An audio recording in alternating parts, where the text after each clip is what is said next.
We're back. I noticed it seems like maybe you still have some pirate hardware in your mouth. Is that right? Yeah, the teeth are still in. Yeah. And why was it? You getting ready to do the next one? We start up on Pirates 3 in a couple of weeks. Yeah. Wow. Yeah. They can't wait to spend their money. But I mean, will you ever take those out? Oh yeah. Yeah. Yeah, I think I'll have to at some point. The problem is that every time I go to a dentist, they demand that I get in the chair and they have to perform a root canal or something horrible. Yeah, you don't want that. No. But you know, it's just as cool as you are without the teeth, you're even cooler with the gold teeth. Just unbelievable.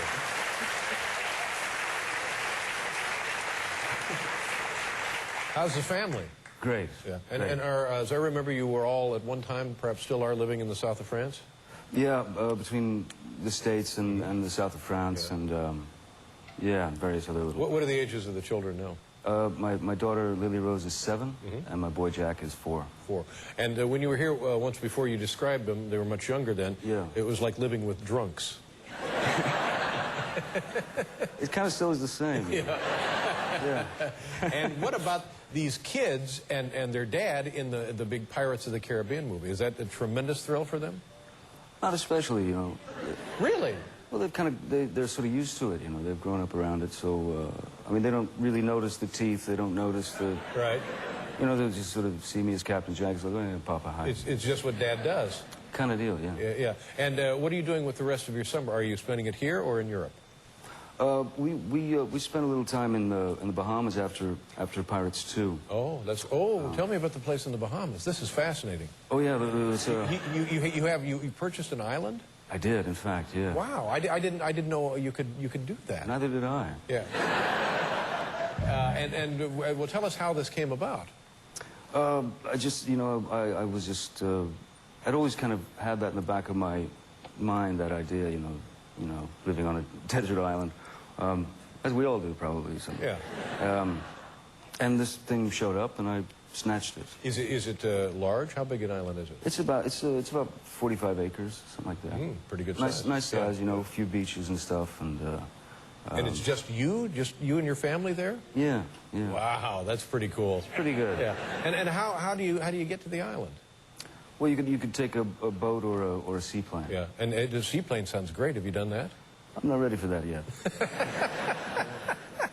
Skating on the water. Yeah.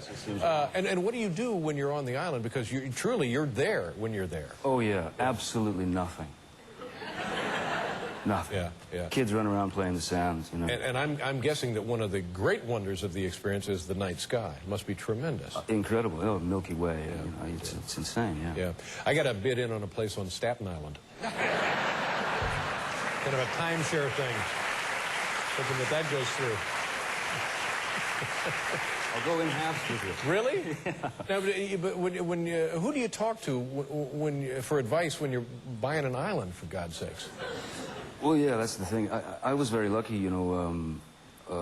My old pal, bless him, Marlon Brando, was when I told him, you know, I said, I think I'm going to buy this island, and he immediately sort of broke into this whole thing about, you know, well, what's the elevation? What's the highest elevation? What's this? What's that? What's, you know, water makers, solar power, all the questions I couldn't answer. So he asked me to get all this stuff together for him, and he advised me.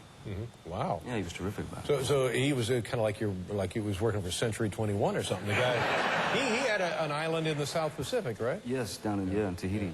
Yeah. Were you friends with him? Did you know him for a long time? Let's see, we met. He was about 70, I guess. So it was the last 10 years of his life. Yeah. When you were younger, was he meaningful professionally to you? Did you look up to him as an actor, an icon, a guy that you wanted to be like? No, he was always someone I admired greatly, but I never, my heroes were not particularly actors when I was growing up. Who were your heroes? They were sort of all over the place, you know, ranged from either, you know, musicians or writers or painters or Evel Knievel or guys like that. Now, we don't really need to sell any more tickets. Do we not? But we are going to show a clip here of the film, and you must have the thing memorized now. What clip is this going to be?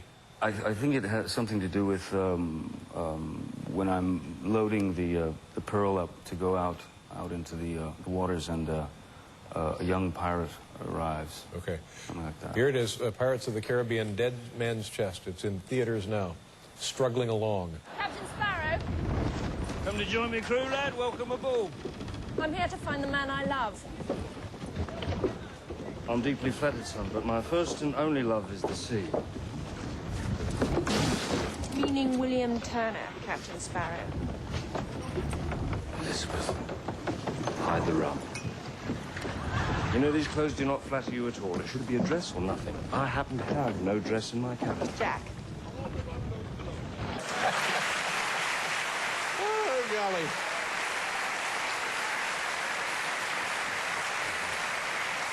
Yeah, but, I mean, it must be a thrill for you to be in a film that just is huge. I mean, this really is the definition of blockbuster.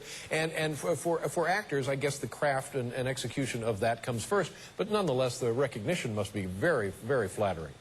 Oh, I mean, very much so. I mean, it's very touching that, you know, so many people have gone to see the film, and it's really because of the people who have gone to see these movies that we were able to make a 2 and a 3. You know?